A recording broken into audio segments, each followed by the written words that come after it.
Imagine you're running ads for your business and seeing a really flashy return on ad spend, say 5x, 10x, maybe even higher, and you're celebrating because that number looks incredible. But at the end of the month, you take a peek at your bank account and you realize you're not actually walking away with that much profit. Does that sound familiar to anybody? Have you guys experienced this? A lot of people obsess over ROAS because, it looks clean, right?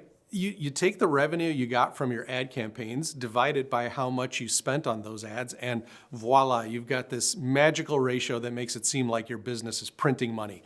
Spend 1,000, bring in 5,000, and that's a 5-to-1 ROAS, and everyone high fives each other in the conference room, right? But here's the problem. That number alone does not tell you if you're actually profitable. It might make you feel good, but it can hide a ton of other expenses that gnaw away at your bottom line. So let's walk through a scenario that happens way too often. Suppose you're selling a $50 product and you've got a decent cost of goods at around 15 bucks per unit. You run a pretty cool Facebook or Google ad campaign. You end up spending $1,000, let's say, and the ad platform tells you that you made $5,000 in revenue, right, from those ads, a 5x ROAS. That's 5-to-1. And everyone's patting you on the back. Then take a moment to actually check your net profit. And suddenly, it's not looking so rosy. You paid $1,000 in ad spend plus $1,500 for the cost of the goods, 15 times 100 units. Let's say you sold 100 units to get that 5,000, right? Then you remember, oh, right, there's shipping costs. Maybe that's $4 or $5 per order. And so that's another $400 or $500. Maybe you've got an agency fee or a freelancer who does your ad management for $1,000 a month, bare minimum, right? But, by the time you add it all up, your net profit shrinks to a fraction of what the ROAS made it appear to be. At face value, it looks like a winner, but in practice, you realize your real margin is sitting at something like 15 or 20%, maybe even less if you've got additional overhead, or staff salaries that you still haven't accounted for. So this is why some people say ROAS is a vanity metric. It's not completely useless by any means. I mean, it does tell you how efficiently your ads are generating revenue relative to what you spend, but it can be dangerously misleading if you ignore everything else. You might keep throwing money into a campaign that gives you a high ROAS, all the while ignoring your actual profit margins. So you start wondering why your bank account doesn't match, the excitement you got when you see that ratio in your ads dashboard. Another thing to keep in mind is the difference between one-time sale models and repeat business, or subscription models.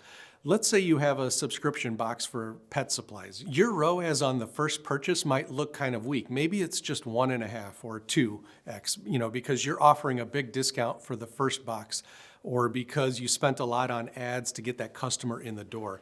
But if that subscriber sticks around for 6 months and each month you're making a decent margin, your lifetime value can be awesome. In that case, a low initial ROAS might actually be fine because you're playing the long game. The real metric you should be looking at is your LTV to CAC ratio, where LTV is lifetime value and CAC is customer acquisition costs. If that ratio is say 3 to 1 or 4 to 1, you might be doing really well, even though your short-term ROAS looks unimpressive. Then there's the matter of overhead and agency fees. This is often the silent killer of profit. Let's say you're paying a marketing agency a flat $2,000 a month to manage your ads. Maybe you don't count that in your ROAS because, you think, that's not ad spend, that's just my retainer. But if you really want to know if your marketing is profitable, which you should factor that in somewhere. You could call it part of your cost of acquiring customers, or just see it as part of your total marketing spend. Because if you're ignoring a $2,000 fee every single month, you might be wildly overestimating how effective your campaign really is. You'll see a nice ratio in the ads dashboard, but in reality, you're missing a big chunk of your total marketing costs. It gets even trickier if you're in an industry with higher shipping costs, or if you're you offer free shipping, for instance, to be competitive, or you have a lot of returns. Clothing and fashion brands, for example, often see a good chunk of items come back because someone didn't like the fit, or the color. So that can torch your numbers if you don't factor that in. It's one thing to see you sold $5,000 worth of shirts, but what if 30% got returned? Suddenly that $5,000 figure isn't the real revenue you keep. The ad platform still counts it as revenue driven by ads, but you never see all that money in your account at the end of the day. This is why so many savvy marketers have started looking at metrics like, contribution margin, net profit per channel, or advanced analytics that integrate ad data with actual store data from Shopify, WooCommerce, or whatever you're running your store on. That integration can show you not just how many sales you've made, but also how many were refunded, how many had a discount, what your real cost is for each of those, what your shipping cost is, and so on. Once you have that level of clarity, you might discover that the campaign you thought was a gold mine is actually pretty break even, or the campaign you thought was break even is actually a gold mine because it drives repeat buyers. It's all about seeing the bigger picture. Sometimes you also have to consider your goals. If you're in an early stage startup, you might be okay with a modest or even negative initial ROAS if you're trying to acquire users quickly and get them into the ecosystem, right? So you might calculate that over the next 12 months, you'll make up for that negative margin once you upsell or cross-sell. That's a strategic choice. But if you're a more established business and you need immediate profit, you might have a strict ROAS or ROI target that factors in all of these costs. Different stages of growth call for different approaches. One of the biggest wake-up calls comes when a brand that's been raving about its 6x ROAS runs a profit and loss statement and realize that after factoring in all of the real numbers, the net margin is maybe 10% or sometimes less. That's not necessarily terrible, but it's a far cry from what that ratio in the ads dashboard implied. The question becomes, do you chase the big ratio for bragging rights, or do you hone in on metrics that genuinely keep your business in the black? It's kind of like driving a car where the speedometer is your ROAS. It's telling you how fast you're going in terms of top line revenue, but that doesn't let you know if your fuel tank is almost empty, or if the engine is overheating, or if you're racking up a huge credit card bill on gas. You need the full dashboard, fuel gauge, temperature gauge, everything to make informed decisions. ROAS can be a great speedometer, but it doesn't tell you the rest of the story. There's another subtlety here. Sometimes ad platforms over-attribute sales to themselves. If someone sees your Facebook ad, but then they type your brand name into Google and click on an organic link, you might have Google Analytics telling you one thing and then Facebook Ads Manager telling you another, and they both claim credit. That can make your reported ROAS look higher than your real-world results. The only way to catch that is by integrating your data carefully, maybe using a third-party tool, or diligently comparing what the ad platforms say you made versus what actually showed up in your transaction logs, or in your sales data. And let's not forget brand perception. If you're pushing ads relentlessly, you're ignoring things like user experience, website quality, or the relevancy of your content. You might see a short-term boost in ROAS, but hurt your brand's reputation in the long run. That can lead to fewer repeat customers, which means your overall profitability suffers. Remember Google's EEAT guidelines: experience, expertise, authoritativeness, trustworthiness, often come up in the context of organic search, but they matter for paid campaigns too.